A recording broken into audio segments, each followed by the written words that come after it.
రాష్ట్ర బడ్జెట్లో 15% నిధులు విద్యారంగానికి కేటాయించాలని డిమాండ్ చేశారు సేవ్ ఎడ్యుకేషన్ కమిటీ సంఘాల నేతలు. దేశంలో విద్యకు 15% కేటాయిస్తుంటే తెలంగాణలో 7.3% మాత్రమే కేటాయిస్తున్నారన్నారు. విద్యారంగానికి బడ్జెట్ తగ్గించడంలో ప్రభుత్వ స్కూళ్లు, కాలేజీలపై ప్రవచలు విశ్వసనీయత కోల్పోతున్నారని తెలిపారు. కార్పొరేట్ స్కూళ్లలో ఫీజులు నియంత్రించాలని, అక్కడ విద్యా ప్రమాణాలను పర్యవేక్షించాలన్నారు సేవ్ ఎడ్యుకేషన్ ప్రతినిధులు. తెలంగాణ రాష్ట్రము చాలా వెనకబడి ఉంది, అత్యంత వెనకబడి ఉంది.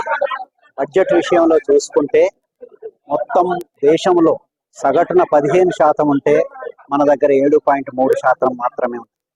అలాగే బీమారు రాష్ట్రాలని కొన్ని ఉన్నాయి, బీహారు, మధ్యప్రదేశ్, రాజస్థాన్, అక్కడ కూడా 16 నుంచి 17% వరకు ఉంది. కానీ ఇక్కడ మాత్రం 7.3 మాత్రమే, 7.3%. అంతేకాదు, కనీసం దక్షిణాది రాష్ట్రాలను పోల్చుకుంటే దానికన్నా ఏమన్నా బాగుంటుందా అంటే దక్షిణాది రాష్ట్రాల్లో కూడా 13% నుంచి 14% వరకు ఉంది. కానీ మన దగ్గర 7.3% ఉంది. ఈ బడ్జెట్ తగ్గిపోవడం వల్లనే ఇవాళ ప్రభుత్వ పాఠశాలల మీద, కళాశాలల మీద ప్రజల విశ్వసనీయత కోల్పోయింది. అసలు మన సమాజమే అజ్ఞాన సమాజంగా మారిపోతుంది.